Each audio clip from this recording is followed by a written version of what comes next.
Nation. Raging Review. The Raging Cajuns will be a source of pride for this university, for the alumni, fans, and donors as we achieve success in the classroom, in the competitive arena, and in the community. It's about to get really fun. We're looking for dudes that will stand up. Well, Coach, let me tell you today, I'm here and I'm ready to stand up. And I challenge you, Raging Cajun Nation, to stand up with us. Stand up with us. Let's lock hand in hand and let's walk through the gates of Omaha. Hey, I love y'all boys. Let's grind every day starting today. Let's do it. Y'all ready? Alert! Ready? Who's that team ready? Who's that team ready? That's up. I got one thing to say right here. Cajuns win!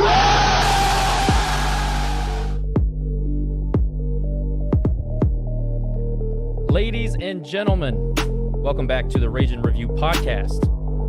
Nick, Jerry, Josh, back with you for a bowl preview of the 46th Independence Bowl in Shreveport, Louisiana. Boys, thanks for joining. A little bit of a layoff. How you feeling? Almost had to reintroduce ourselves, man. It's been too long. It has been a while, but it feels good to be back in the saddle, but it is good. Hey, when you're doing it, I mean, you got to think in football season, we're talking about preparing all week. Then we finally do a show, then we do a post game, and then we're doing another show and a post game. And it's a lot, especially for you, Josh. You carry a big load. So it's nice to have a few days off, kind of take a mental break and then get started again. I was talking to Theo the other day and he said, how many hours a week do you guys spend on that podcast? I was like, oh man, I don't know if I want to know the answer to that. Too many. Too many. Jerry, what's up? What's up, guys? By the way, everybody, I'm Jerry. I know it's been a while. Thought we'd, like you said, Nick, we should reintroduce ourselves, but it was good to get a few weeks off. Kind of recoup, because now we get ready for the bowl, and we kind of make a transition after the bowl. So it was good to kind of unwind a little bit, but now it's time to get to work, and now we have a full week full of activities and ready to go take on the Houston Cougars, man. Fired up for sure. Very first time to go to the Independence Bowl, so that'll be fun. Haven't played Houston in a long time. Was it since the catch? I think that was the last time we played them. So was it 2006? Yeah, 06. The old hand of Kevin Belton reached up into the heavens. Beautiful. So yeah, that'll be fun. We're going to get into the minutia of that. We're going to speak to Erik Evenson, the communications director of the Independence Bowl, here in a minute. Erik is actually in the waiting room, so I'll get through these sponsors, and then we'll start talking about the bowl game. You guys hang tight, and we'll talk about the fine partners that do business with Raging Review. Let's start out with Gordon McKernan Injury Attorneys. Office locations in Lafayette, Alexandria, Lake Charles, Monroe, Shreveport, Zachary, Denham Springs, Gonzales, Hammond, and home office in Baton Rouge. Go by and see the Chief Happiness Officer, Penny the Poodle. She's actually not a poodle. She's a word that I can't pronounce, but I'm just going to stick with poodle so I don't make a fool of myself. You'll be glad that you did that. She's pretty cute. But anyway, just want to give those guys a shout out, Penny and everybody else on the team. Remember, guys, you get the G guarantee when you go with Gordon. Gordon will win your case, or you don't owe a dime. Not a fee, not a cost, not an expense. Absolutely nothing. Gordon is on your team. Gordon's done thousands in NIL deals, assists athletes with everything from promoting their personal brands to networking within the business world. This past Tuesday, in fact, Gordon and the team, his foundation that gives back, Gordon Gives, just completed their 10th annual bike giveaway. They gave over 425 bikes to children across the state. I think it's a cool initiative, and I wanted to give a shout out about that. If you need any type of assistance with an attorney for your injuries, please call the G team toll free 888-532-1573. You can visit them at getgordon.com. Get Gordon and get it done, like the boys at Raging Review.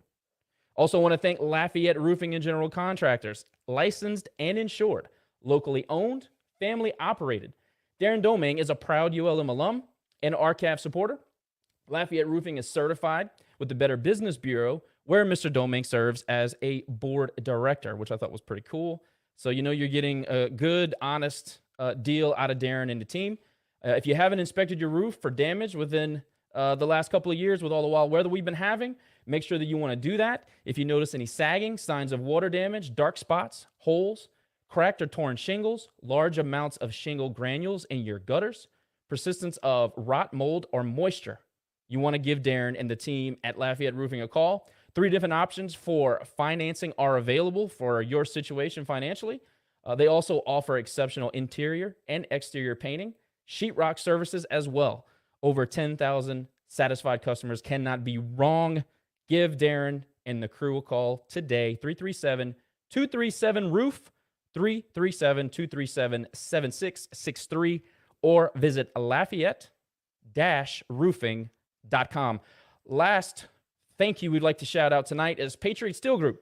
Guys over at Patriot Steel Group would like to thank all our CAF donors, encourage everyone to consider giving any amount that they can to support our student athletes in their mission to promote our great university.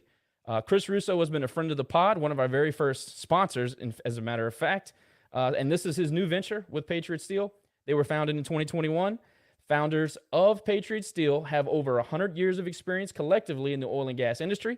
Patriot Steel offers domestic ERW or electric resistance welded and seamless tubulars. We can provide you with quality steel anywhere in the United States, from premium alloys to carbon grade. Please contact Brandon Gallet or Reed Barbier at 337-443-9296 or visit the Patriot Steel Group LinkedIn page for more information. Thanks to all of our great sponsors who make this a reality. Before you move on, Yeah. I got a problem with the Get Gordon one, right? Uh-oh. Because you said, you don't owe them nothing. If we're going to be Cajuns, you got to say it the Cajun way. You will owe them patien. Patien. Nothing. Patien. Du tout. Comme ça. Patien. So anyway, thanks everybody for believing in us, believing in the mission. We're going to keep doing our best to make this continue to grow and get better.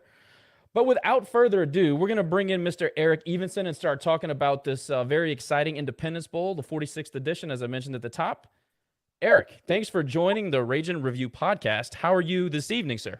What's going on, guys? I'm trying to struggle with my background here. I got a Louisiana helmet over here, but it seems like every time I try to tilt to get it in the screen, I get the Houston helmet and not that one. So I'm going to do my best to get both the helmets. Hey, wait, just move a little bit over, a little bit. Yeah. There we go. Or just take the Houston helmet down. Yeah, that too. I mean, exactly. We got to support both teams here, We can flash up a sponsor logo, get it all flipped around, and then we can keep going. But Erik, yeah, we really appreciate you joining tonight. Obviously, with a game like the Independence Bowl and it being our first trip, there are going to be lots of things that our fan base don't maybe know or, without having experience. We thought it would be a great idea to get somebody on from the staff to kind of coach us through this first experience. So thanks for joining. Anything you'd like to know off the top, we're all ears, and we're going to start getting into the questions here in just a second. Yeah, man. No, thanks for having me. This is exciting. We're really excited to have Louisiana in this game. It's as you guys know, it's the only team from this state, or FBS team from this state, that hasn't been in this game. So it's kind of been a long time coming, and we can't be more excited to have Louisiana up here. And I just think it's a great matchup between you guys and Houston, and it should be for a lot of fun. The Cajuns are going to come up here and have some fun, and then the guys from Houston are going to come up here and have some fun. So it should be a great experience here in Shreveport. This first question, I didn't write this one down, but who do you expect to be more rowdy? I mean, that's probably a self-fulfilling prophecy there. It's got to be the Cajuns, huh? I mean, come on. That's what we do. I'm not originally from this state. I've only been here for about 4 years now. And just from my experience, I think I got to say the Cajuns. It's a very good answer, when in Rome, so I appreciate you patronizing us. I'm good with it for now. I just want to let everybody know Erik has been with the Independence Bowl for 5 years. This is his first year in his current capacity as the communications director. If I said that in any type of wrong way, please correct me, but I think I'm good on that. I try to do a little research on the guests before we get them on, so I don't look like a buffoon. But I will say this. The very first thing I'd like to let you do is kind of brag on the sponsor. I know that Radiance Technologies signed on in 2020, and they're your title sponsor through 25. What's it been like working with them? Has it been a great relationship? Have they given you guys the support that you need, and so forth? Yeah, it's been a really good relationship, and it's something unique, and not just with the Independence Bowl, but kind of all bowl games right now. It seems like a lot of the sponsorships are shorter term deals, and you see a lot, and we get made fun of a lot for having a bunch of different bowl names, and that's kind of prominent throughout the bowl world. So to have Radiance Technologies on through 2025, and they signed on basically the week before COVID hit. So they've been with us through that whole experience with our game getting canceled in 2020. And they actually added on a year after that. They were through 24 and said, hey, we didn't get that first game. We want to extend through 25. So they've been a pleasure to deal with. Pretty much everything we want to do and they want to do, we work it out. And it just kind of makes sense with our bowl being the Independence Bowl, established to, in honor of the nation bicentennial. We have huge military ties here with Barksdale Air Force Base. Radiance Technologies works a lot with the Air Force, the Army, the Navy, all of the defense contractors. So it really just makes sense, and the tie-in makes sense. And they're committed to this area too, which is awesome. They actually just announced this fall that they're going to bring an office with 150 staff members here to Shreveport. So really supporting our community and supporting this bowl. So it's been really, really good. Hey, Jerry, before you go, I just want to say real quick, as an Air Force vet, I really appreciate the way you guys get involved with Air Force, with Barksdale, and all the things that you guys kind of incorporate with the bowl game and the bowl experience, and just, everything that the community does for that installation. So I just wanted to say that. And then before Jerry goes, I have one question that I didn't write it down. I did a poor job of writing questions this time, but did you guys get any pushback on the name? No Louisiana pushback this time? No Louisiana pushback. So right, good. We're making waves, good, man. Yeah, but no, the Air Force they're so supportive of us, and that's one of the best things we do all week is we take both the teams out to Barksdale Air Force Base and give them kind of a full tour of the base. They get to see the B-52s up close, get really a full tour and visit of the base, and it every year we hear from the teams that that's probably the best thing they do. So we're looking forward to doing that again. Eric, I think what I like as a classical college football fan is I love the fact that even with the new sponsorships and you see all these different bowls and you see the number of times they've changed the name, it kind of takes away from the pageantry. I love the fact that you've kept the name, the Independence Bowl. It's one of the classical bowls, and I think that's great that you were able to get Radiance Technologies to keep that tradition alive from a college football pageantry standpoint. With that. This past November, the Independence Bowl and the Sun Belt Conference inked a backup deal through the 2026 season, which means that the Independence Bowl will now be a bowl for if they have, not enough bowl tie-ins or vice versa, Sun Belt school will be able to compete, or if the tie-ins don't if the tie-ins don't fit into the Independence Bowl from the conference affiliations you already have, you can bring in a Sun Belt school. Can you kind of explain how that whole process worked and how was the Independence Bowl able to do that? I know in the past there have been a few Sun Belt schools, I believe ULM being the most recent in 2012, and Southern Miss, but they were Conference USA at the time. What does that mean to the bowl to get a backup deal with the Sun Belt Conference? Yeah, it means a lot, and that's something that we talked to Keith Gale and the people down there at the Sun Belt, and we both just said this makes too much sense with the geographical footprint of the Sun Belt and of our bowl. It just made a lot of sense, the fit. And so especially with the Sun Belt, they're a really up and coming conference. They've grown a lot over just the past few years. So it made a lot of sense. And with just kind of in general, the change in college football with the conferences, we're tied in with Army, BYU, the Pac-12, Conference USA, and the American. And with all the change throughout the conferences, it made sense to add another backup. Our backup before, our only backup before was with Conference USA. And so it made sense to, kind of have a plan on both sides, and the Sun Belt just made too much sense for us not to do. So, like this year, Army doesn't get bowl eligible. We get a Sun Belt team, and it works out that we get an in-state team with Louisiana in our game. I'm sure there will be opportunities in the future with, if the Pac-12 doesn't get enough bowl eligible teams, or same thing could happen with with BYU being, if they don't get bowl eligible like Army. So it made sense to do another backup, and it just worked out really well because it just makes, I've said it a couple times, but it just made too much sense not to do, I think. Yeah, definitely for travel too. Geographically speaking, you look at a lot of bowl games, and outside of the New Year's or the New Year's Six Bowl or New Year's Day or New Year's Six bowls, there's a lot of empty stadiums, and I think that's huge for the Independence Bowl, because now you can get local schools, whether it's from Louisiana, Texas, Mississippi, Alabama, and that you can guarantee some good travel and some good fan bases that'll bring some fans and at least make the stadium look full, as opposed to some of these other stadiums where you can count on the TV screen how many people are there. So that's fantastic. No, we're very. And like you said, that's a key for us, is getting, fan base, especially with with the Shreveport airport. It's growing, but it doesn't have as many flights as New Orleans and Houston and some of these other airports. So it's important for us to get fan bases that, yes, they can fly in, but they can also drive in. And especially with being right around Christmas, it's important to be able to get those fan bases that can drive in. And then it really is kind of best of both worlds with these two teams, with Louisiana and Houston.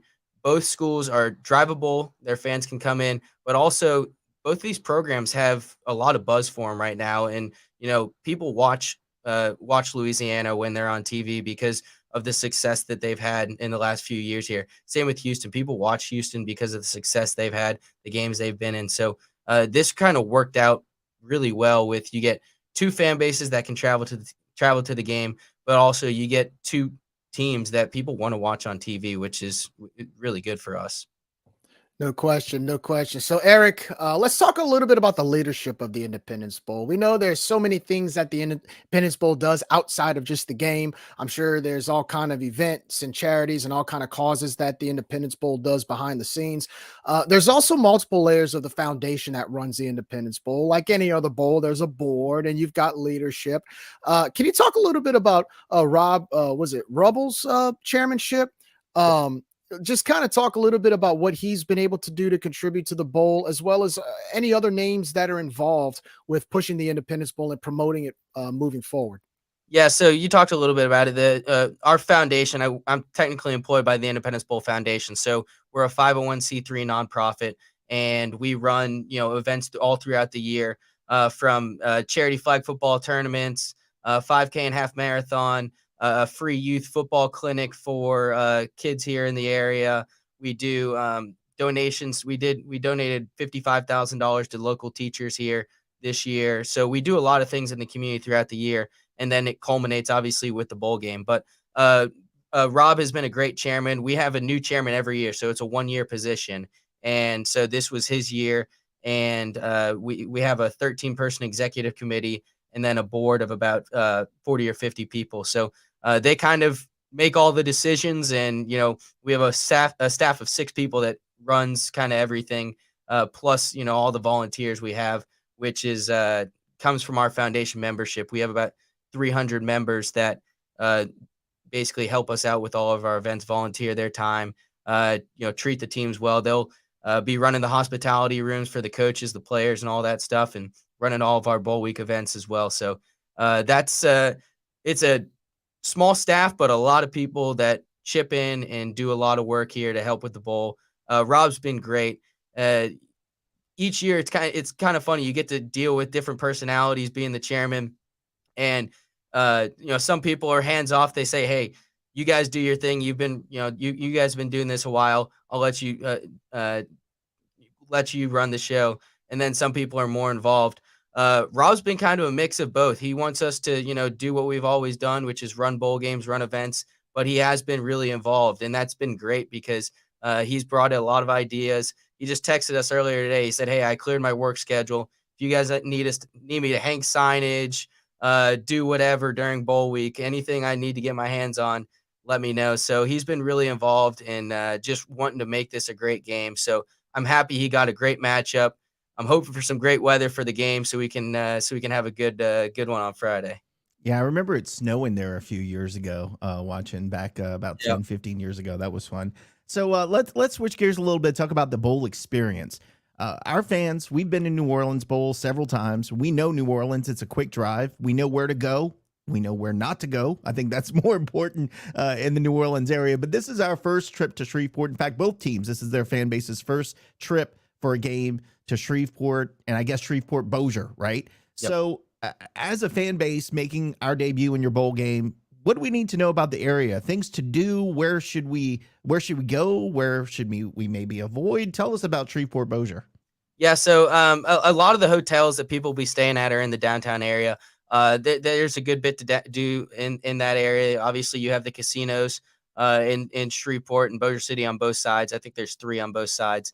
And then also right across the bridge in Bossier, there is a Boardwalk Outlets Mall, which is a really cool area. And I'll talk a little bit about the events that are going on there with this. And then right next to there, we have this really cool area called the East Bank District. It's actually the only open container area in this whole Shreveport Bossier area.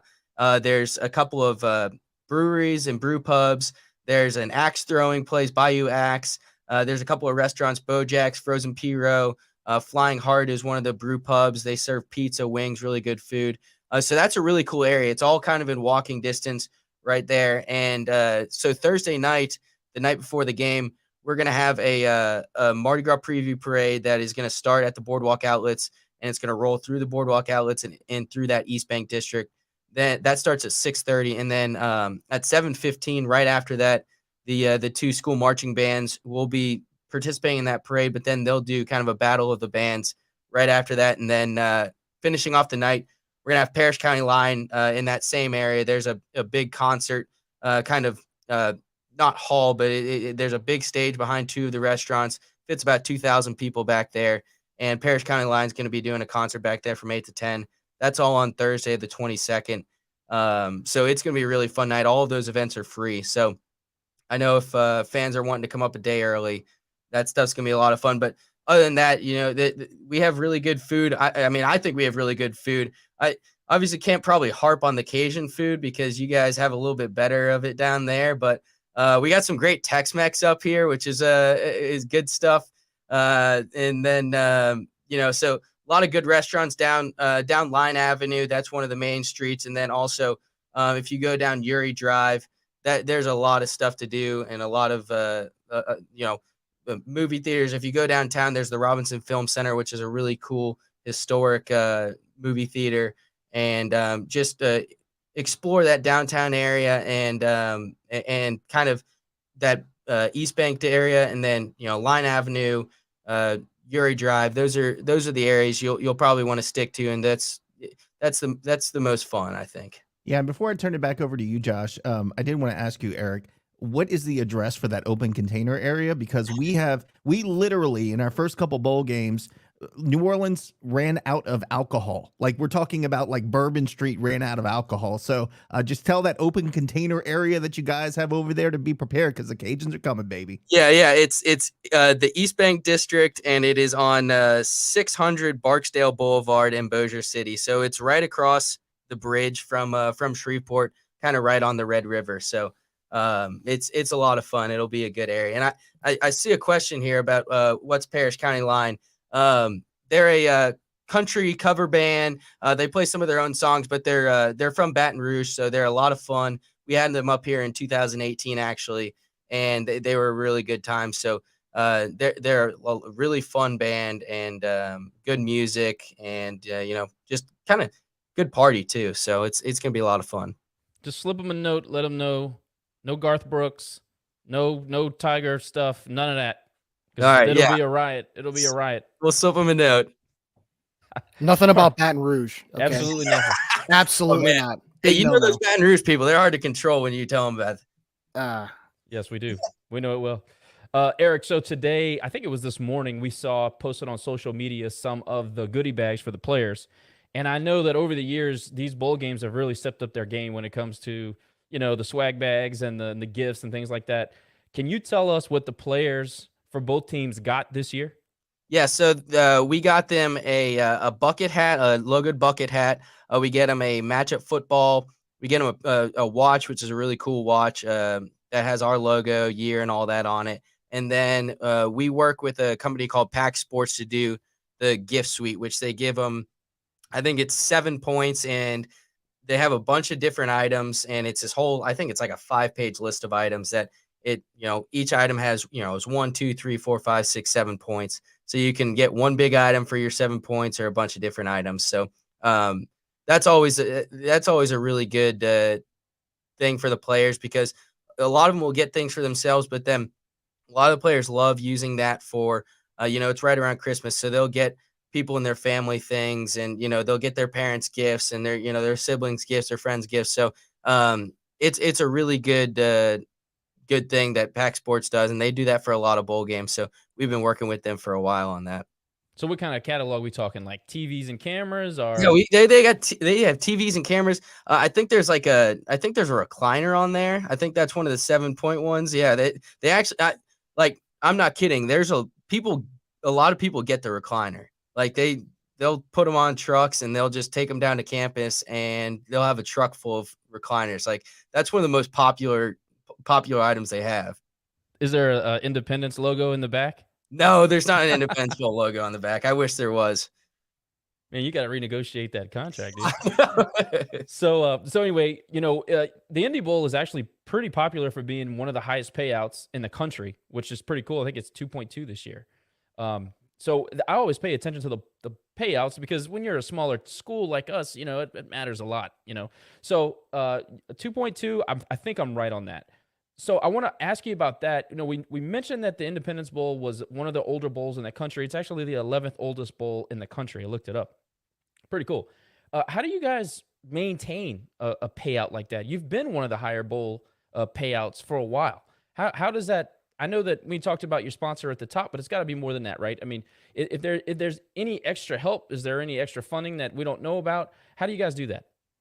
No, it really is kind of a lot of it is that title sponsorship, and then we have some other ways of. I'll let you know. I don't have all of the information on how we pay the teams, but we have some other obviously a lot of it is the local sponsors as well, the local ticket sales. We have I think it's like 150 local sponsors that we have outside of Radiance Technology. So, we have different ways of keeping it. And, I think that's important to us is, to kind of, to be able to especially pay a good sum to some of these, like Sunbelt Conference USA, American. I think that's important, but I'm not privy to all the financial information, but I think a good chunk of it probably comes from that Radiance check. Yeah, I think that too. I think that, having a payout like that keeps you relevant over the course of several years. I think that's important. It keeps you a desirable bowl, regardless of how you do it. I remember when the Independence Bowl was kind of on the rocks for a while, and, the Independence Bowl was in trouble of not being there anymore. So, kudos to everybody that stepped up in that community to make it something that they wanted to obviously keep around, and they stepped up and put their money where their mouth is. So I think that's something to be talked about.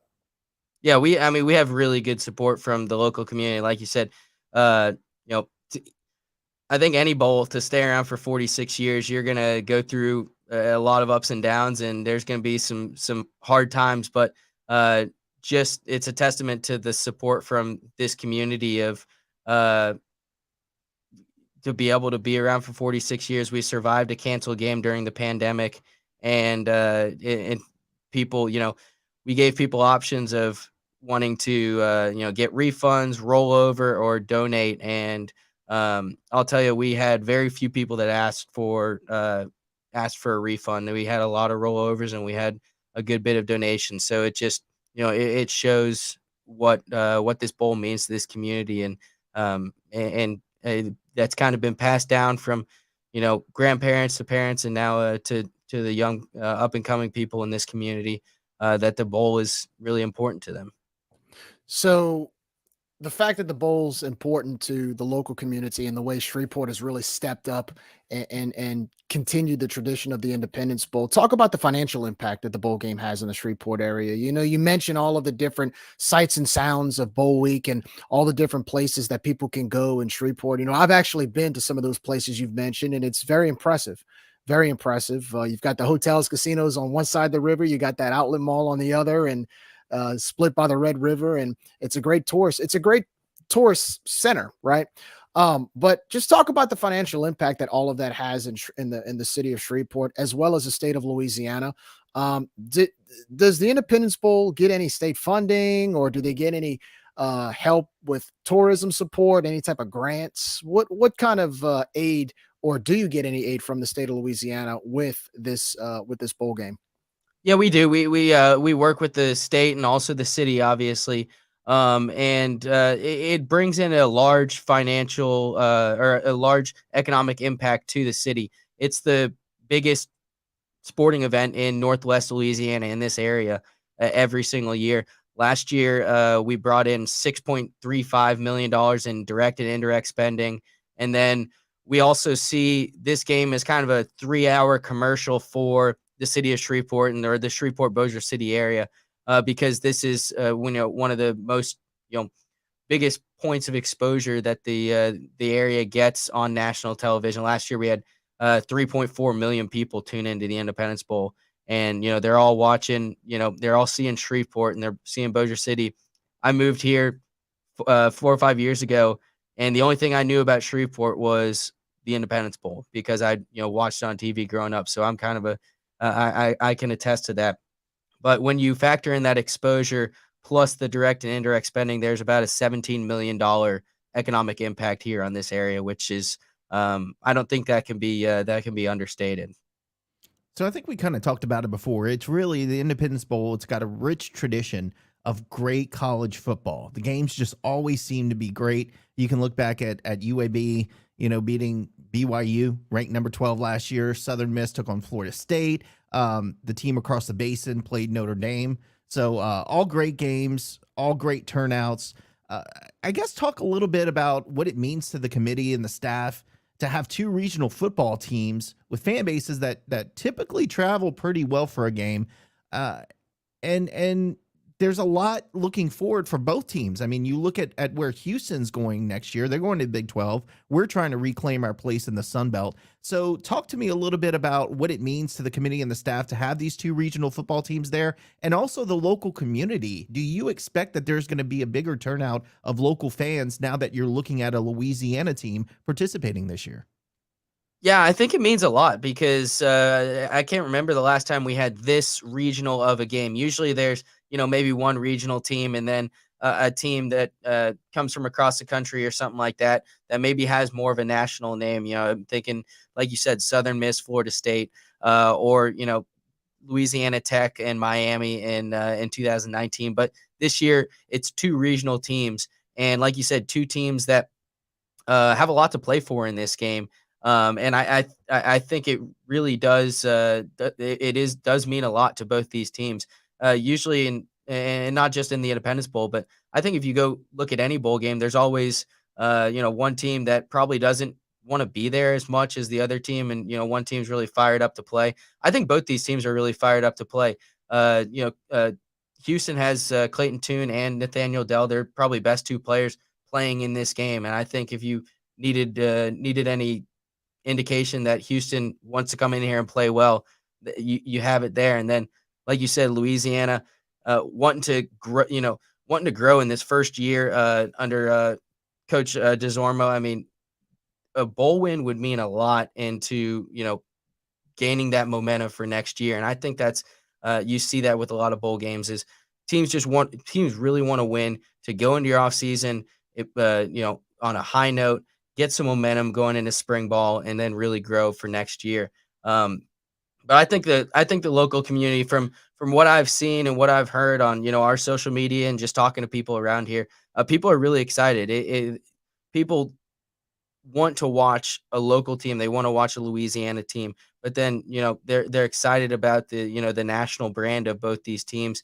I really don't think I don't think you can understate how much the brand of Louisiana Raging Cajuns football has grown in the last few years with the great, with the great seasons that they've had. I really do think that it's a brand that people, when, they're flipping through their guide on TV, they're gonna tune into that game because they'll see Louisiana and they're gonna tune in. It's the same thing with Houston. So I think the success of the programs over the last few years really does make this such a desirable matchup for both the local fans, but then the people that are going to watch this on TV. Eric, we got a few more before we let you get out of here. We'll probably go rapid fire a little bit. I don't want to keep you too long. Very much appreciate your time.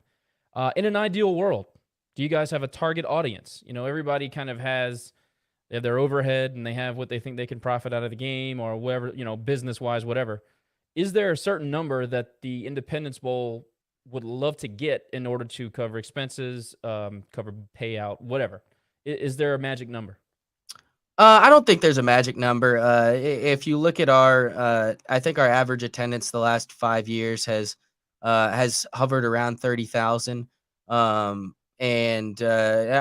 don't think there is I don't think there's a target because it really, there's so many factors. Like last year we had a really good we had really good ticket sales, and it turned out our attendance was 26,000 because it was rainy, it was windy, and no one wanted to come to the game because it was pretty miserable outside. So no, I don't think there's a target, but I think you could expect that around that 30,000, maybe a little bit more. I think in 2019 with Louisiana Tech and Miami that we had around 34. Which has been one of the higher numbers in the past 5 years. So I think you'll probably see something around there in that 30,000 range. I have a feeling we're gonna push that number. I really do. I hope so, man. I think so too. I follow our social media pages, and it seems like a lot of people are buying their tickets and they're saying, hey, we want to come up here. So I've been really happy with the feedback we've gotten so far. A lot of times when you go on, we go on our Facebook after Selection Sunday, and it's one person's excited, and then you get 5 people yelling at you. But it seems like it's been pretty positive this year. That's good. I can tell you from talking to people from the inside, they're excited about the response. So I'll just say it like that. Are there any new Independence Bowl, Independence Stadium updates? Anything renovated recently? Anything that, maybe some breaking news that we didn't know about? Anything like that? Yeah, so we just got a new breaking which is pretty awesome. This will be the first game played on the new turf in Independence Stadium. So they finished installing it, I think, the first week of December. So no one's played on it yet. Well, we've had some different things, but this will be the first really game played on it. So we're excited about it. It looks awesome. And it's been, I think the last time we replaced the turf or the stadium replaced the turf. It's a city facility, but I think the last time it was replaced was 2010. So we're really excited about it. It looks awesome. So it's turf. It's a turf surface. Yep, it's a turf surface. Okay. All right. Go ahead, Jerry. So I know, right? I know going to the game, the first question people are going to ask is, where do I park? I know the stadium really isn't walking distance from the main sites in Shreveport, so they'll probably have to Uber, drive, take a cab, wherever, carpool. What's the parking situation like? What can fans expect as far as parking? Can they purchase a pass? Is there paid parking, paid lights? Just talk a little bit about that if you can. Yeah, so we have a bunch of different lots. The main one, the biggest one, is the blue lot, and that'll be $15 on game day. If you go to our website now, I think it's $12 if you purchase early, so you get a few bucks off if you do that. But it's $15 on game day, and then we also have some premium lots that are available on our website right now, independencebowl.org/tickets. You can get it. So I think we have some silver, some gold, some brown, as well as some white available on our website. And those are some of our premium parking lots. But we also have a shuttle that is $5, and there's 2 different locations. One pickup is at Mall St. Vincent in Shreveport, and the other one is at Pierre Bossier Mall. And those shuttles will run starting at 9:30 in the morning until an hour after game day. So you can park at either one of those malls and take the shuttle for $5. Kids under 12 ride those shuttles for free. So that's a good way for a family to come. And it's so two parents, $10 for shuttle passes, and it's pretty nice and easy. So and then also there's Uber and Lyft drop-off locations at the stadium as well. So, speaking of that, for my fellow drinkers out there, how many options for Uber and Lyft? I can't tell you the amount of times we go to bowl games or away games and there are no Ubers or it's an hour wait. What kind of options are we talking here?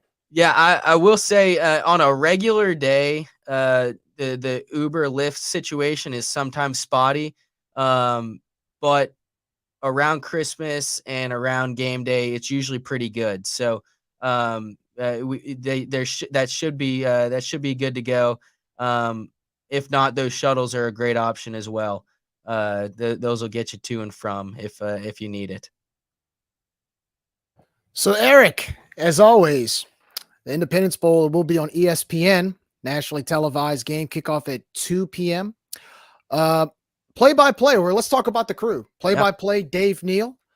We have a local favorite in Deuce McAllister, who'll be the color analyst. And sideline reporter will be Harry Lyles Jr.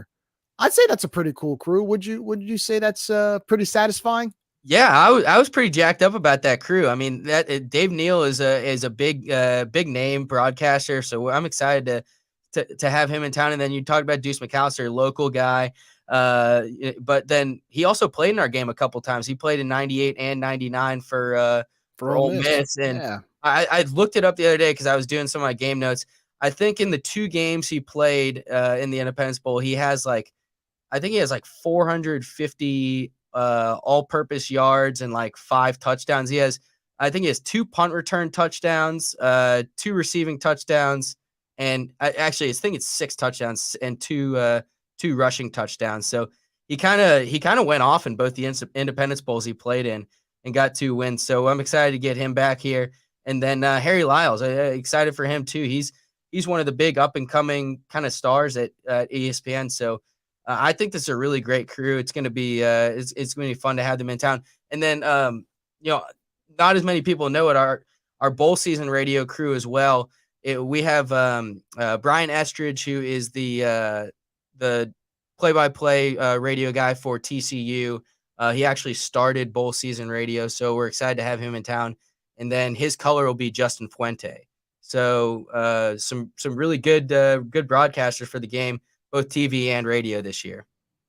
So Eric, as we kind of wrap this up, you said it earlier, volunteers really make the difference. They run the show. Without them, there would be no Independence Bowl. Talk a little bit about what they do, and now's your chance to kind of brag on them and give shout outs, as you feel necessary. Yeah, I mean, they basically help us with everything. We have 5 different committees. We have hospitality, external affairs, public events, special events, and game management. And in those committees, we have about 60 subcommittees. And each one of our events basically has their own committee chair, from Fan Fest to the parade to the pep rally. And then, hospitality, each team has a players host. Each team has coaches and administrators host. We do, all these teams bring in, their families and the kids and stuff like that. So, once the teams get in town, we do 3 simultaneous parties. We do a kids welcome party, a coaches and administrators and wives welcome party, and then a players welcome party. All of those, are basically run by volunteers. They'll cook for the players. They'll set up everything and, help us out. And then hospitality wise, all of those people are volunteers that basically take a week out of their year every year and just, make sure that all the players, coaches, families have a great time in Shreveport. We have a couple of days where we take the wives out. We call it Ladies' Day Out. We take them around town and just take them all to all sorts of different cool locations in town, Same with the kids. We take them to see a movie. We take them to go bowling. We take them, just around town to kind of give everyone a day off from and make sure they have fun. So all of those things we do are basically run by volunteers, and all of those events have chairs. So those volunteers really are kind of the lifeline of our organization, and especially during bowl week, we could not function without them. So we're really happy for having them and everything they do.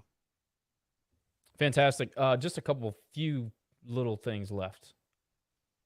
Beer in the stadium, yay or nay? Plenty of it. Spectacular. What are the lines like? Honestly, I'm not sure. I've been in the press box all this time. I don't know about the beer line in the stands, but we should be all right. We got we have a lot of beer carts out there, so we should be good to go. Tailgating, not at the stadium. Different. Yeah, so we have there's the white lot in the stadium is the main tailgating area. You can buy tailgating spaces for the white lot. It's a grassy area, and that's our main tailgating lot. But then we will have a free fan fest from 10 to 1:30 right outside of the stadium, and there will be beer carts or trucks out there. It's free to get into Fan Fest. We'll have a DJ, having some fun out there. There's cornhole. ESPN Events tailgate tour will be out there with some tents. So we'll have food trucks and drink carts out there as well. How big of an area is that? If you could kind of tell us that. Oh man, it's a pretty decent size. It's I'm trying to think. It's probably kind of hard to put a number on it. I'm sorry I put you on the spot there. No, it's all right. It's probably 30 or 40 parking spaces long by, a few rows. Okay, that's good enough. I get it. Like, I got a pretty good idea. So pretty good done. space. Yeah. Yeah, that's good. Well, Eric, I appreciate you joining us. Ladies and gentlemen, Mr. Erik Evenson, a gentleman and a scholar, willing to take time out of his night to join Rage and Review and educate our fans. Eric, thanks for being here. By the way, check him out on the iBowl podcast. Check that out a little bit, and it's quality stuff. So good, really good job, man.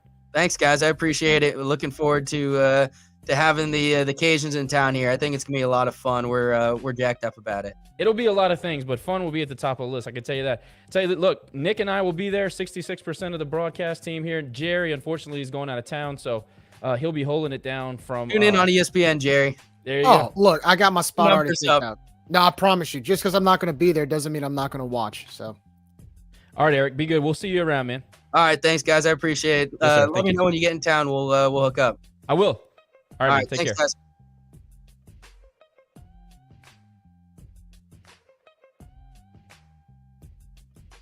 Erik Evenson. Look at these clowns on the chat. I mean, how are you supposed to do a show with this? I can't focus, man. I'm too many distractions with these couillons. Apparently, we won a basketball game tonight, so that's a good thing. Women's or men's? Sorry. Just asking. I'm trying to be good. Yeah, so anyway, men's basketball beat the rivalry out west, apparently, 75-68. Don't get me started, man. They did. I mean, I'm in a good mood right now. Don't get me started. I understand. It's not, but no, I'm glad we won. But let me get, all right, I'm going to go on a rant. I'm going on a rant. Hang on a second. Just save it for the end. All right. Let's react to Eric. I mean, okay. First of all, lots of good information. Let me catch my breath. All right, we're good. By the way, anybody watching, I have a list of links for everything he just talked about. I can either send it to you, I can post it in the chat. We can put it on the screen, however you guys want to do it. But everything that he talked about, we have a link to. And also there's a merchandise link. I don't know if I have it on the sheet, but the merchandise is actually pretty good. There's this black Cajuns like thermal sweater. It's pretty sick. I was pretty happy with it. But anyway, sounds like a lot of fun. Jerry, you've been to the boardwalk? I have. My cousin's wife, her family's from Shreveport, and we actually stayed at the hotel where the team is staying at Samstown. And no, I've actually been to two weddings up there, and we've hung out in that area, and it's actually a very impressive spot. Before going up there, I didn't really know much about Shreveport. besides the obvious. I know it's up in North Louisiana and I've driven through it before, but having to stay there a few days, it was actually enjoyable. It's a great place to hang out. It's a great place. If you like to gamble, you got hotels and casinos right along both sides of the Red River that runs right through downtown. You can I believe you can walk to the other side. I'm not sure if you can anymore. You might be able to across the bridge, but if not, you can just drive across, and it's pretty easy to get to the boardwalk. And there's a lot of cool shops, restaurants, bars. They did a good job with that. I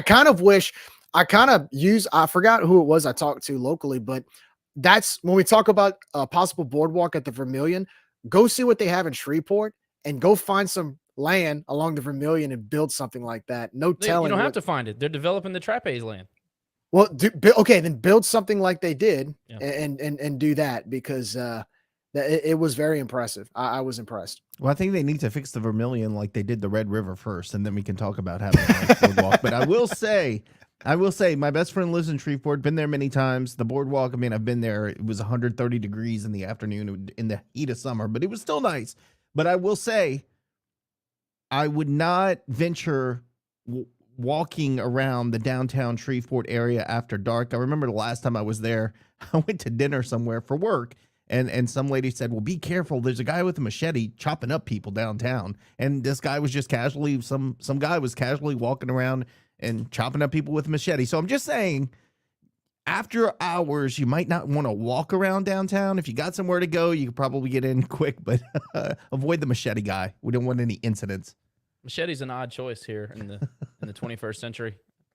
Right? It's kind of a sick story, though. I'm the kind of person that needs to find out for myself. I'm that kind of an idiot. You would be, yeah. I've been to a couple of horse races up there. I've never really spent a lot of time during the day on the river or anything like that. So this is going to be one of my first experiences, if not my first. Everything I've ever done down there has been at night. I can't remember if it was bad or not. I never felt like unsafe or anything. But then again, I might not have been in the bad part. Who knows? Fan Fest sounds good. The party at Bojo's, I don't know how they say it. We actually have information on that for the alumni party on Thursday. Starts at 6. I'll give you all the information before we get off of here, but I have that down. So we're going to take advantage of that. I saw the concert, the Parish Line concert, in the list of events.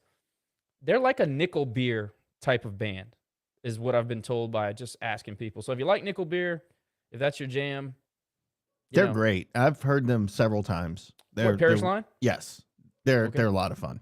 I will judge them solely on if they play Call 'em Baton Rouge. If they do, they might find crack cocaine and a phone call to the police in their car. I'm trying to plant drugs on them.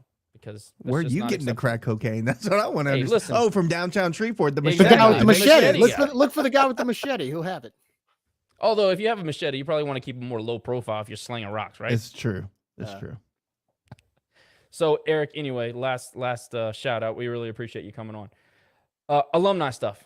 So, we kind of made a big deal about the buses going up and promoting the buses. Obviously, we didn't promote the buses, but 2 buses have been totally sold out. Oh, we didn't, Jerry. I mean, what you want me to say? We didn't promote the damn buses. We probably could have sold 17 buses. We sold 2 without promotion. So 2 buses are totally sold. There's a 3rd bus available. It's just all about demand at this point. I am the kind of person that wants to make them do more work. So we should call them. We should get more people on board. I'm on the cusp of pulling the trigger and doing it the bus route. The only problem is that how are we going to do the post-game show if I ride the alumni bus? I kind of thought it might be funny to do the post game on the bus. I mean, we saw how funny it was when you were coming back from Florida. So I can't insult the driver on this trip. You can yell at the bus actually. Yeah. Yeah, that's a good point. I actually can. I won't get in trouble after. The only thing is, though, we'll see you like along Interstate 40 or I-49 walking with your phone, because he probably would have kicked you out by then. But Yeah, that berating was not necessary. I apologize. But how would it be, us say we win or whatever and we're getting excited, and no offense to anybody watching, but you got the blue hairs in front of you and I'm hollering, screaming and throwing beers all over the bus. Probably won't be great. It would be good for content. It'd be good for ratings. It'd be good for content. But as far as my reputation, it would be bad or good. Who knows? I might do it anyway. I mean, it depends if Josh shows up or if Matt shows up. That, is it man about town or is it Josh? I'm gonna have to recover quickly after I come off the field. I'm gonna have to get quick, back into the rhythm of things. So Yeah. Just Matt run will some probably- laps. Run some laps up and down. Do some 40-yard sprints, Ryan says get on the bus. I kind of want to get on the bus, but again, there's something about the autonomy of just being able to leave when you want to. I hate waiting. Also, I want to do a good show. I don't know. I just like having my truck. It's just like a comfortability thing. It's your blankie. I like having my truck available. You know what I mean, Jerry? It's a big blankie, man. Hey, it works. It's come in handy many times. Let's see. Did that alumni buses tailgate party. The tailgate party is, let me pull up the link so I'm not telling you the wrong stuff. There's a couple of different parties. The Fan Fest was one of them, but we have our own. And it's going to be, I guess, near wherever the bus is going to be. So in that white parking lot, if I can find the links. All right. And I think you have to have a ticket for that. So if you don't have a ticket, SOL. But you can still call them, go into Eventbrite. And again, I'll post the links before we get out of here. And I think the ticket for the tailgate party is $40. Right, Jerry?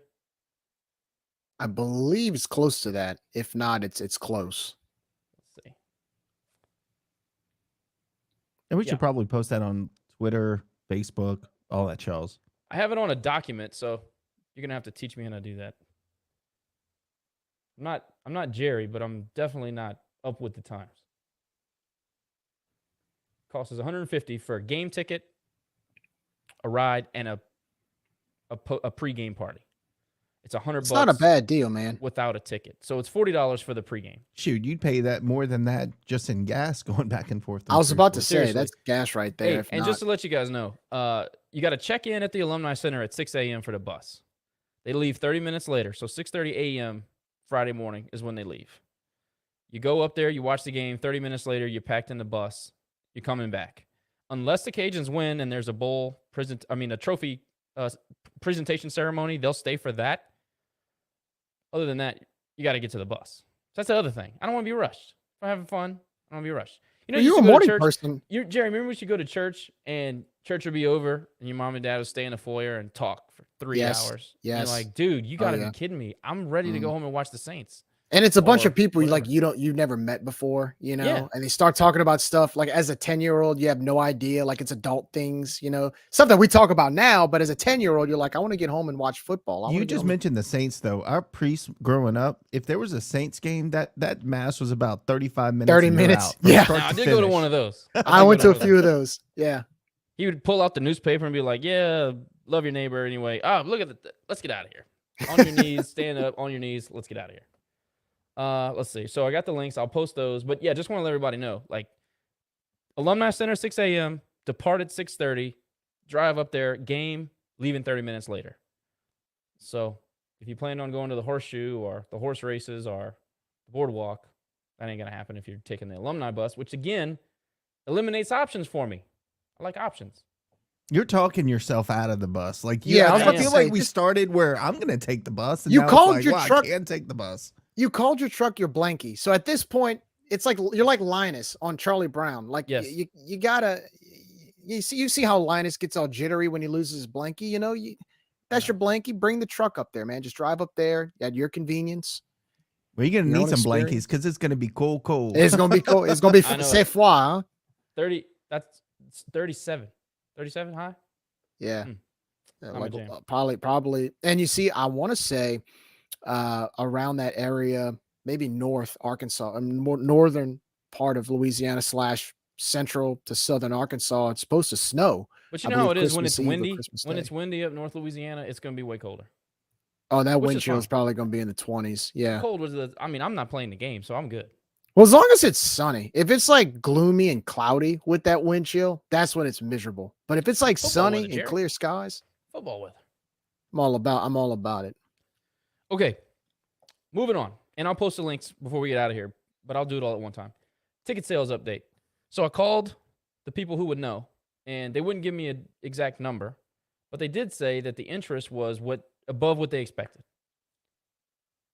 which is what I would tell me also if some guy was calling to find out what ticket sales were like. So, take that for what it is. I do feel like there's a lot more interest lately, last couple of days, now that they're getting the alumni stuff and they're announcing the parties, and it feels like there's more people ready to go. That's just a personal opinion just from people I've spoken to. I can tell you personally that I'm more excited. I was always going to, we were always going to go, but what was that? Who was flashing big fish comments while I'm trying to read? Jerry. That was not me. Look at Nick. I can Nick, assure what are you that talking was about? not me. I am not claiming that. So anyway, apparently ticket sales are going great. We feel like we're going to have a good contingent. Obviously, so 96 seats for 2 buses. Those are sold. So that's 96 people there.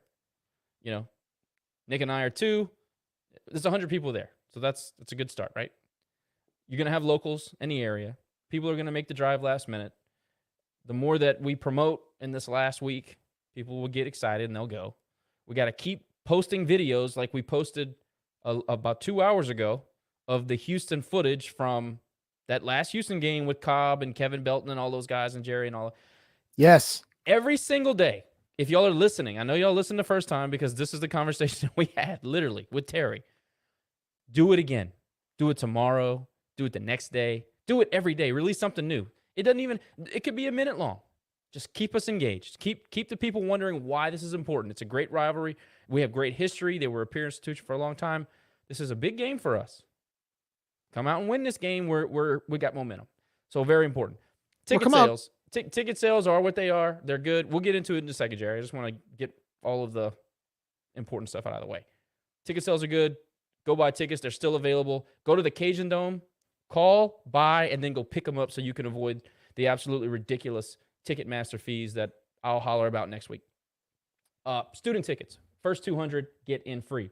If you have not requested, there are still a few available. I did find that out today. So there are still a few tickets for the first 200 students. We need some student presence. I'm getting too old for this. I can't be a student. I don't have the energy of the students. I'm losing it. It's going down. Nick's going to be cozy probably in a premium suite. And he's not going to be a student. We can't dress up as students. Need the students out there. So maybe we'll send out like a nice email to the SGA and the SSO this week. Maybe that's what I can do. Tell you what, I'll scream from New Orleans. How's that? I'll scream as if I was on the rail. First of all, why are you hating on my seating choices? Just because I'm bougie. Bougie, ball. Nick always got the good accommodations. Drinking that wine up there, There you with go. his little cocktail meatball. I ain't mad at you, Nick. Do your thing, dog. Promotion. I don't know what I wrote that for. Promote the game. We need to promote the game more. I mean, We do haven't done that play. We at do all. play in a bowl game next week. FYI. I did give him a shout out for the video, so I feel like I'm being fair. Nick and I were talking about that before we came on the air. It's like, this is exactly what we've been talking about. And it wasn't anything fancy, and that's not a knock. I'm just saying it didn't take a whole lot of imagination. Throw up that old video and let us all relive that. You know how many people were saying, oh, I remember that game. What a great game. I remember being there, all this stuff. That's how you get that emotional connection. You remember all those great memories, and then you go, you know what? I'm going to the freaking game. I'm going to the game. So, And I think, I'm hoping, and I doubt we are, but I would hope that we're doing some sort of promotion to the locals in Shreveport, because to me, I mean, get Dez on a radio show. Jean-Claude went up there a week ago, and he was supposed to scout a tailgating area and apparently do a little bit of selling. Nice. That's what I was told. So if he's making the rounds, shaking hands, kissing babies, all that stuff, at least you have some sort of a presence, which I agree with you, Nick. You got to do that. It's still Louisiana. It's a bowl game. It's a little bit different. You're not going to Hammond, where they have their own team and they want to promote and they want to cheer for the Lions. This is different. This is a bowl game. They want to root for a Louisiana team, like Eric said. I think that, look, this is a good opportunity for make some fans in that area.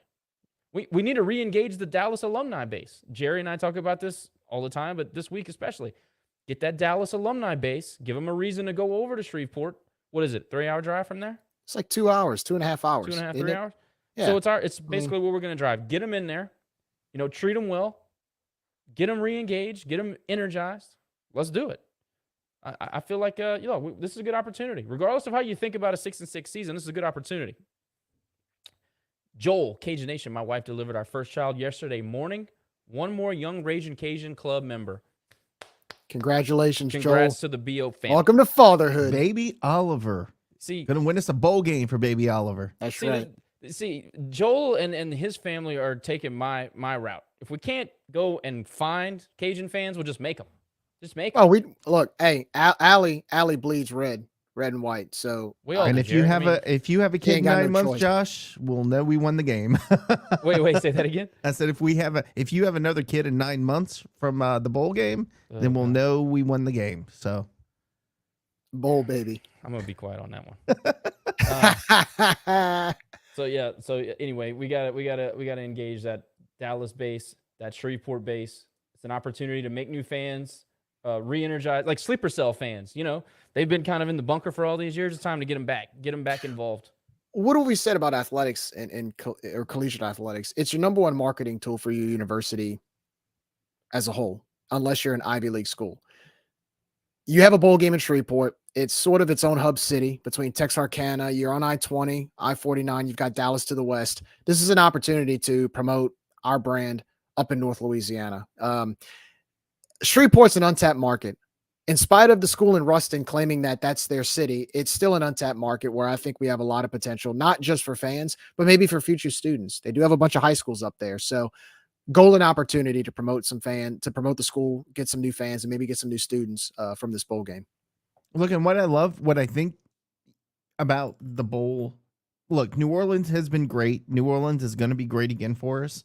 But I feel like for our fan base, if we were going to New Orleans again, it kind of gets stale when you do it over and over and over and over, and you know the experience, and you kind of saw that with our attendance dropping every year. I think us being able to go to a different bowl that is within driving distance and especially in the same state, I mean, that was exciting to me. And I get it. It's not the Independence Bowl back when it was 2 top 25 teams, or you've got these, big name teams playing each other. I get that, but it still has the prestige of being the 11th oldest bowl game in the country, like you said, Josh. Well, but I don't want to hear that. I don't want to hear people say that, because we won 5 straight New Orleans Bowls, and everybody said, well, we're tired of the New Orleans Bowl. Let's do something else.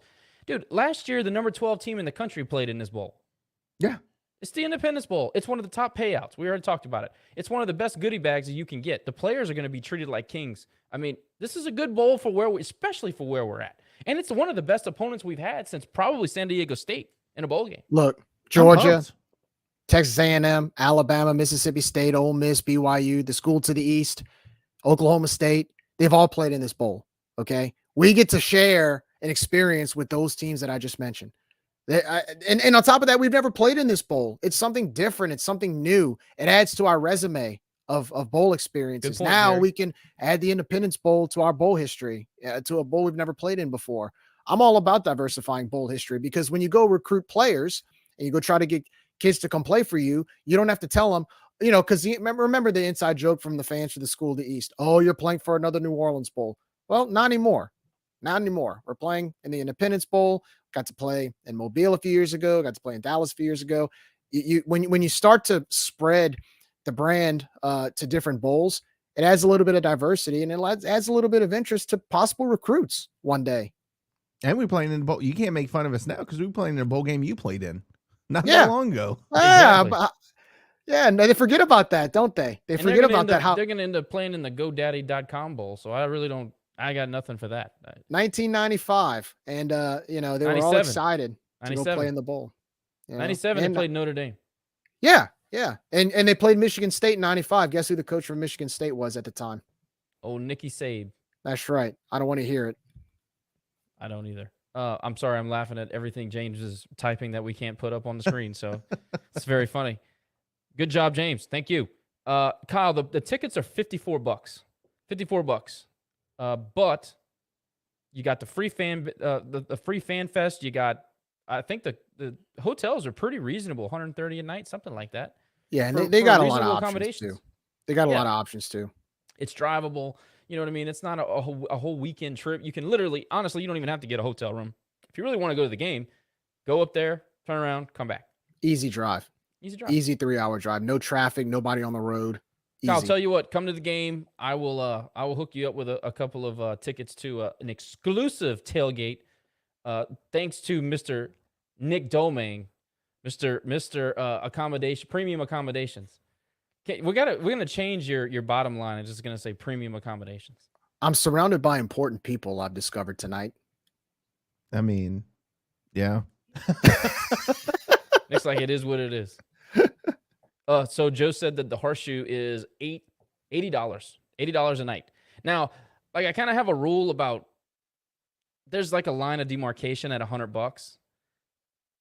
$100 is probably as low as I'm going to go, because you're going from Roach Motel to like a Homewood Suite. It's like $110. But it's the horseshoe. It's It's a hotel casino. I don't think it's going to be like some, It's probably Fleabag, hold on a second though. lice on the bed. Just because it's in a casino doesn't mean anything. It's gonna smell like cigarettes and ass. Just ask If for you can non-smoking. handle that, and you're gonna have dirty linens, you know how it goes. Nah, I mean, man. come on, we've slung ask, it a couple of times. ask for non-smoking, dude. You'll be fine. There is no such thing Yeah, as okay, non-smoking Jerry. these days, Jerry. It's Yeah. 2022. They do whatever they want. These kids. Well, that's why they have maids. Just saying. They do a good job cleaning up the rooms. At Yeah, are least they my called experience, maids? they do. Are they called maids? Oh, they're called housekeepers. Housekeepers. I'm sorry. Yeah, Can you even say maids. housekeeping at this point? He's expecting like Alice from the Brady Bunch to show up and clean his room. With the little. Oh God. Okay, honest question. Be honest. Are you excited to go to the Independence Bowl? Like, we're not selling the game. We've already done that for an hour. Are you excited to go to Shreveport and go to the Independence Bowl? Jerry, honesty I'm very first. excited to go to the Independence Bowl. One, because I'm happy we're in a bowl after the roller coaster ride we've been through this year. And number two, you're playing in a bowl that you've never played in before, and you're playing a team that's going to the Big 12 next year, a team that has some history to it. I think what's ironic about this bowl game to me is, number one, you're playing in the bowl that's given you the highest payout since we've been going back to bowls since 2011, I believe. And then you're playing an opponent, to me, that's probably the most well-known opponent out of all the opponents we've played since we've gone back in 2011. Don't get me wrong. East Carolina is a well-known team. San Diego State's a well-known team. We played Tulane and blah, blah, blah. But Houston, they're going to the Big 12 next year. They were actually a preseason American Athletic Conference favorite. And they had kind of an up and down year like we did. So they're going to Shreveport just like we are. I love it. I think it's a fantastic opportunity for us. I think it's great to be able to let our players have this experience, as well as Coach Dez and his coaching staff, going through year one of their tenure here. I'm excited about it. I think it's a great opportunity for us to really show up and show out. And also, you win this game against Houston, who's, again, a future Big 12 opponent, and you solidify a winning season. So I'm very excited about it. I think the Independence Bowl was a great choice for us. And again, it's something different. And, once again, highest bowl payout, a different bowl against a well-known opponent in a future Power 5 conference school. So I don't know how you could have gotten much better than that, even with the season we've had. It's the highest bowl payout? For us, for our experience, I believe it is. In the country, it's up there. It's up there. I don't think we've ever played in a bowl that has that high of a bowl payout. I think the most we've ever gotten is 1.3. Well, this is more Double. than that. So yeah.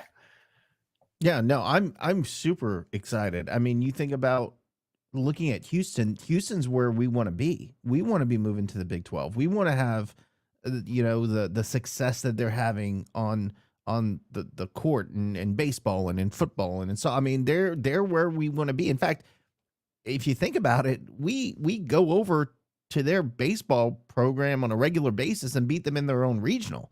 So and outnumber them. We outnumber. So we look at them, maybe not having quite as much success as we do in some of the sports outside of basketball, because they're obviously really good there. And we see them going to the Big 12, and we just, to me, it's like, it's something we should be doing. It's something we can do. So that's exciting to me, is that we're playing up here, that we are really on the same level for most of the sports and most of the success that they've had. But like you said, Jerry, it's different. It's something new, and it feels like they want us there. Not to say that the New Orleans Bowl didn't want us there and they didn't support us, but when we went to the Cure Bowl, nobody over there cared who we were. When we went to other bowl games, no one locally really knew who we were or cared. But we're going to probably one of the 2 or 3 bowls that we can go to where we show up and we have fans automatically homegrown in the stadium that are going to pull for us. So to me, the local support, the excitement, it seems like there's a little bit of buzz going around of us going there locally in Shreveport. That's exciting to me too, to feel wanted and to feel like they want you there. And again, it's the Independence Bowl. It's on ESPN. People will tune in because of he alluded to it, because Houston's playing in it. We've built our brand, but again, it's the Independence Bowl. And when they see Independence Bowl on their guide, they're going to automatically click and watch. So to me, that's exciting. I'm thrilled to be going. I'm excited for everything you guys said. I'm excited because it's new. I'm excited because of the payout. I'm excited because we're in a bowl game where there was a lot of downs in this season. And like I said in the last episode, 6 and 6 is not created equally. From the Bustle era, this is different. So for many reasons. And by the way, I forgot to say also, because Louisiana Tech could be sitting at home watching us play in their backyard. How can you not be excited about that? They have become so irrelevant to me. I didn't even think about throwing shade over to Ruston. Maybe we should do what HUD did and invite their players to come watch us. Well, they can't beat us this time. Yeah, I was gonna say, you saw how well that worked out for us last time, so maybe we want to just kind of pull back. But isn't, I like again, to be a repeat offender on that kind of stuff. I can't help but reemphasize how ironic it is that with the year we've had, we've had our struggles, and yet we're probably going to the best bowl on our resume that we've been to ever, I think, as far as like quality of bowl, the payout, the team we face.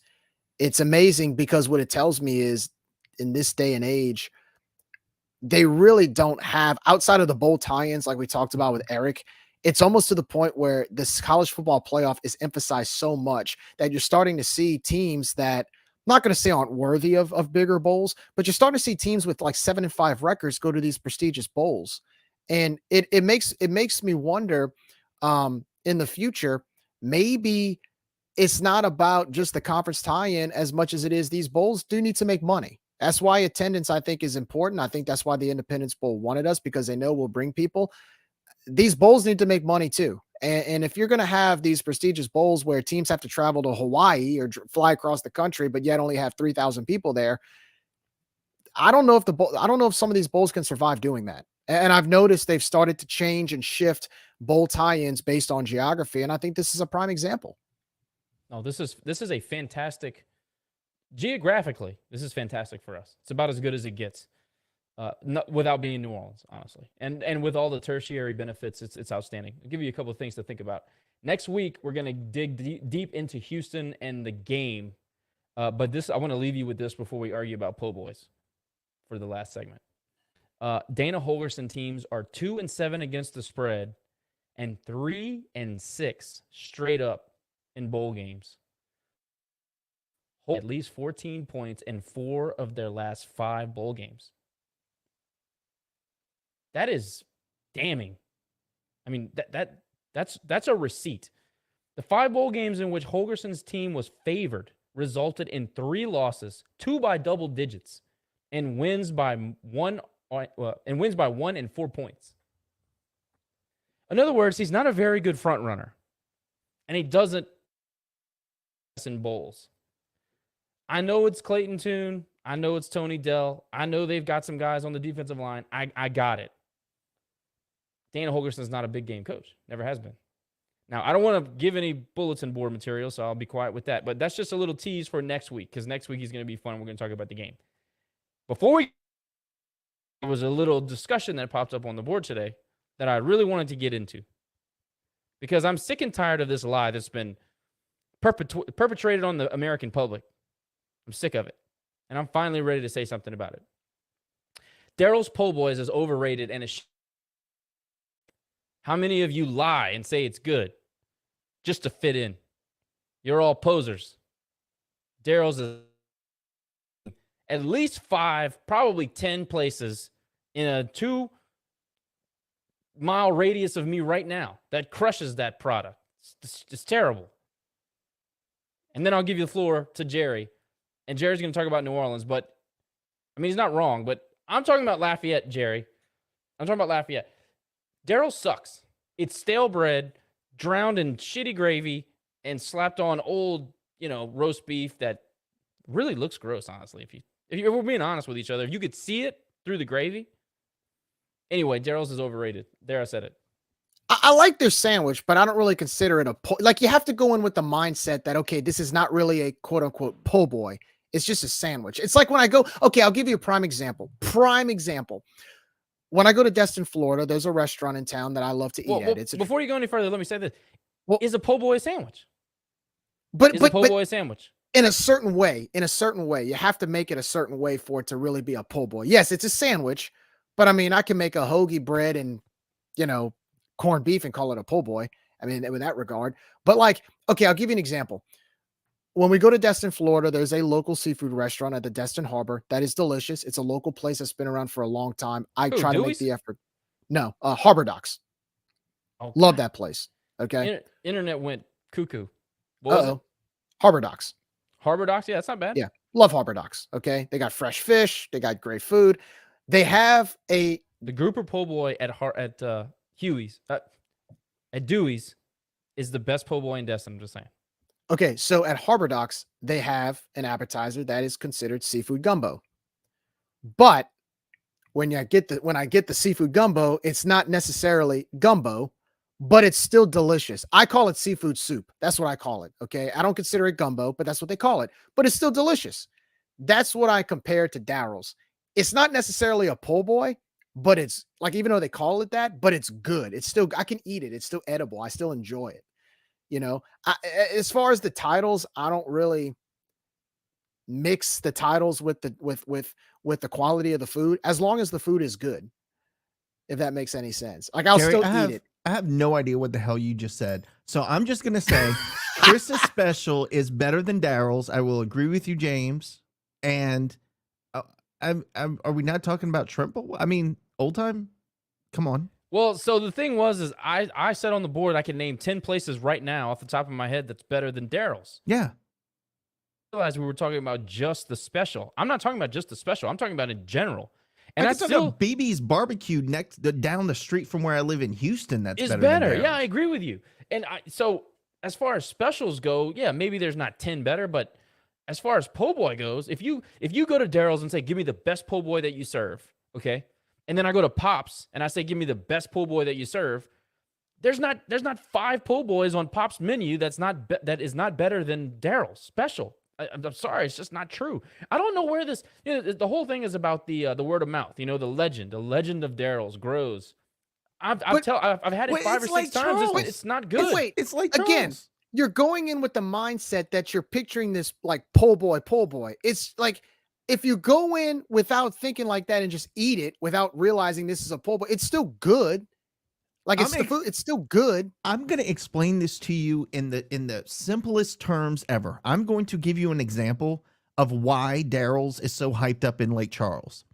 Do you remember Blue Dog Cafe? I love Blue Dog Cafe. Yeah. Blue Dog Cafe was one of my favorite places. The first owner, yes. First owner, right. We're talking about first owner Blue Dog Cafe. They opened one in Lake Charles, okay? It shut down in like 3 months. It wasn't good. No good. Terrible. Do you know what those people were saying on the Facebook page at the same time they're saying that Blue Dog was terrible and they're glad they shut down? Man, I hope we get another O'Charlie's in Lake Charles. Now, that's some good food. So you have people who are excited about O'Charlie's opening in Lake Charles giving you advice on what's the best po' boy? Come on, bro. Hard stop. Like, full stop. I'm not listening to what somebody in Lake Charles is trying to gauge food, especially Cajun food. See, this is where you went wrong, Nick. You should have started this entire topic by saying what you just said. See, now exactly. It makes sense. All this going around in circles, and you bring that up. It's like, well, dude, that's the basis of all of this. Jerry had a great example. He said that roundabout way. He said that Daryl's is to po' boys. Daryl's is what meshes is to king cakes, kind of like we talked about earlier. Yes, and I thought it was a great parallel because people think that the king cake is a large donut with icing on top. That's a donut. When in reality, it isn't. Yeah, it's a donut. It's a donut that meshes. At Rendazzo's, it's a king cake. At Keller's, it's a king cake. At all these other places. So yeah, that's I never did. And for a long time, you're like, yeah, I guess Daryl's is good. So you go along with the lie. You go along with the lie. You don't want to stick out. I still think the sandwich is good, though. I call it a sandwich. It's like a You king also cake. like seafood soup, whatever you called it. But Okay, it's still good. Yeah, I It's bet still you're excited good. for Chili's too, opening in But it's Lafayette. no, but it's still good. It doesn't mean like just because they call it something, as long as the food is still edible and good. Look, the mesh is steroided donut that they call a king cake. I'm still gonna eat it. It doesn't, but I'm not gonna call it a king cake. I'm not gonna say it's the best king cake. Doesn't mean it's not edible. I have Right? I standards, mean- Jerry, and you should too. You came from New Orleans. You know what food tastes like. Come on. But It's still let's good. I mean, it's still edible. I mean, can we go back to the king cake thing? Because I gotta tell you, and I know you're gonna probably yell and scream at me because you're telling me that's not a king cake. But Rouse's, if you call them and ask them to make a specialty king cake for you, they will do a cookies and cream king cake that will absolutely blow your mind. I'm no, telling you. I got one. For I will you. say this about I got one Rouse's. for you. I've never had a king cake from there, but their bakery, as far as grocery store bakery, it's the best. I mean, Hey, it's not no. HEB, but it's Nope. pretty good. Well, I nobody's got one HEB. for you, Nick, from Rouse's. The Publix and Chantilly- HEB are the goat. No, goat. wait. The Chantilly king cake. Try it.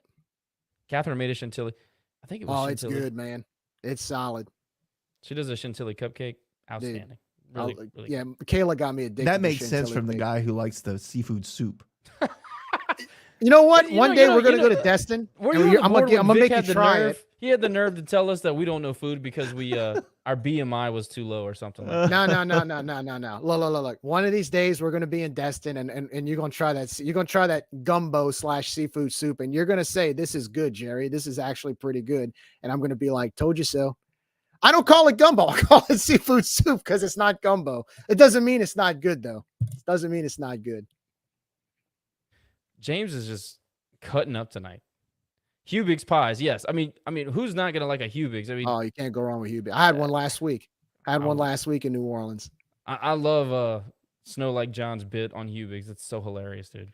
Oh, yeah. I know. He does the red beans every Monday. He goes to like these local hole in the walls and Well, next Always.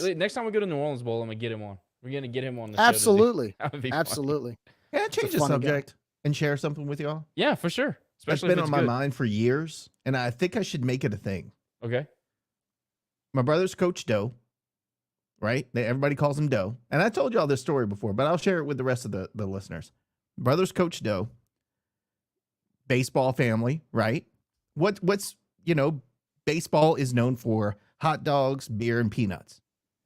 So I love Mr. Vic, rest in peace, but I think it's time for a new brand to take over the baseball world. And my idea is to use our name Doe and call them Doe's Nuts. And you could have Doe's hot nuts, Doe's spicy nuts, Doe's salty nuts. I think we would make a killing just off of the branding. If you don't do it, Think of your grandma going up and saying, "Yeah, I want some of Doe's nuts." I mean, that would be funny.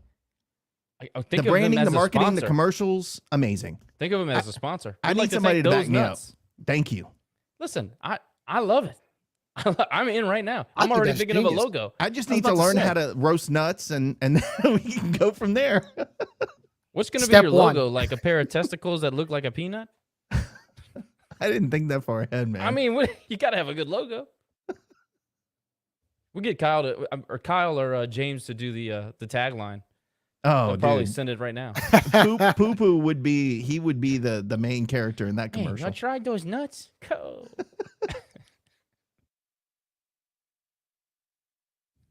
I feel like we're going down the rabbit hole, which is always fun. RR After Dark for life. I think we hit all of our most important information. Hey, how do I share the document to the chat? Is there a way to do it? No, I don't. I think you'll lose all the formatting. So Okay. you may need to post it as a comment on the what I'll do. separately on the page. Let's do that. All right, guys. Incoming comments. By all means, continue this absurd Cajun food conversation. Let's go down the line and do it this way. Jerry, I feel like you still have something else weird. I mean, you go to Pete's and you order a shake. So what else weird do you eat that we don't know about besides your seafood soup? Y'all have been hating on my milkshakes, man. I don't know why that offends me so much. You weren't sitting there. I was like, what? I felt like I was taking my son out for like a late lunch, drinking my beer. He's drinking his vanilla shake, and then she asked him if he wanted a cherry on top, and he looked at her like she was nuts. Like, of course I want a cherry on top. I want my cherry. You throwing right on my cherry on What am I, top. some kind of I like communist? cherries, Of course I man. want a cherry on top of my vanilla shake. Look, man, I still drink cherry Coke. I got no shame in that. I swear to God, oh my God, I was about to say that. I Yeah. swear I was about to say you probably ordered cherry Cokes too. No, I don't. I make my own. I make my All own. right, Steel Okay. I make my Magnolias, own. I'm That's sure. worse. That's worse. He makes his own. No, I get the one in the can. It's the Coke. It's the Coke cherry Coke, man. Jesus. Y'all kill. Hey, y'all just, dude. I got a wide variety of cuisine, man. Y'all You just are hate the me. oldest young guy I know. Oh boy. It's all right, Jerry. It's all right, man. You connect No, with the actually- fan base, which is hilarious. Actually, so as y'all know, as y'all can see, I have some Asian blood in me. I tell you, man, there's nothing better. And Nick, you're lucky because you get to experience this. I don't know if you ever go, but one thing I've always like kind of been critical about is I wish there was an authentic, good Chinese restaurant in Lafayette. Man, we don't have that. In Houston, there's a ton of them, and that's kind of one thing I wish we did have here was some good authentic Chinese. You know, you walk in, it looks like it's like a big ballroom, and you get some of that dim sum, like a Chinese brunch. And that's what I miss. And they got some in Houston though. Pretty they have solid stuff. Chinatown, which it's like towards Yeah. Sugarland, which is Good they have authentic some stuff, really man. good, yeah, Some and, good and a authentic very stuff. very big Indian presence in Houston too, man. I'm not a big Indian fan, but that little shawls that you dip your stuff in and Yeah. and that's so good. Curry, I think it's called. Yeah. I called it Stephen Curry one time. I was like, "What's up with that Stephen Curry. Sorry. Just a dumb American. Sorry. Okay, so can I So, get Jerry, something off? Before we move on, I know you have a hot take. Just give me 1 second. Man, go ahead. At risk of making a horrible mistake, what is the best, closest thing to authentic Chinese food that we have in Lafayette? Noodle House. The Noodle House behind Baskin Robbins on Johnson Street? Yeah, Noodle House. In my opinion, I think it's Noodle House.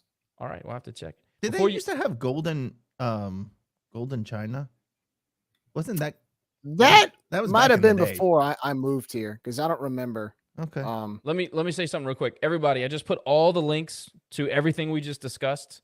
I titled them, so they're all in the chat. If you need to buy something, you need to buy parking tickets, you need to get on the bus, you need to get a student ticket, you need to go to the luncheon on Thursday, you need to go to the Fan Fest on Thursday, the alumni party on Thursday. Everything is there.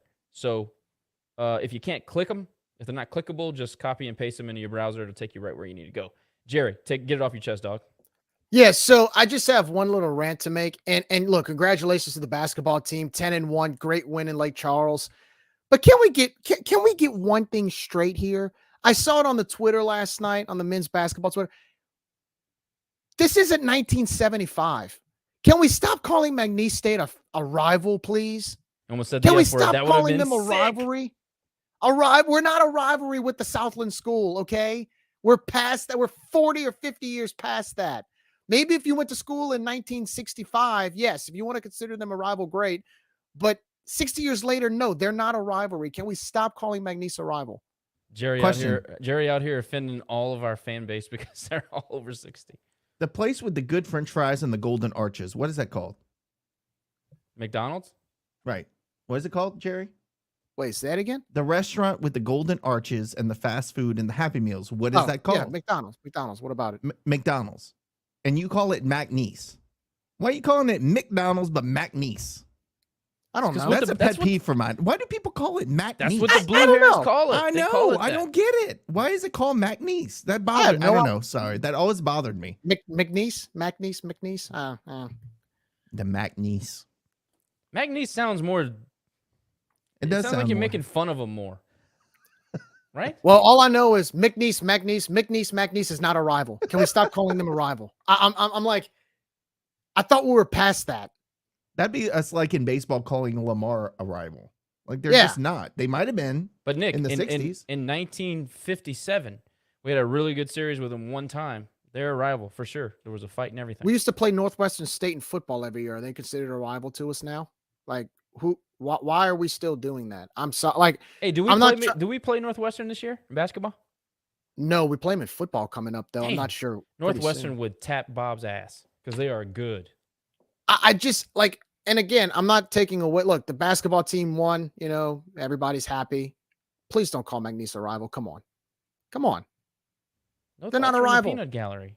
They're not a at least rival. You would. I feel like UNO would have been more of a rival because they were a conference mate not that long ago. So And I would say I'll even say that, like Tim Floyd and all that stuff, like that was even more recent than anything McNeese ever put together. So UNO, that's I don't. It's not a rivalry to me, but I'm 37. I'm not 87. So See, I grew it's up a little bit different. I grew up in New Orleans whenever UNO was good. And I remember when UL would come to the Lakefront Arena and they would have 6,000-7,000 people there.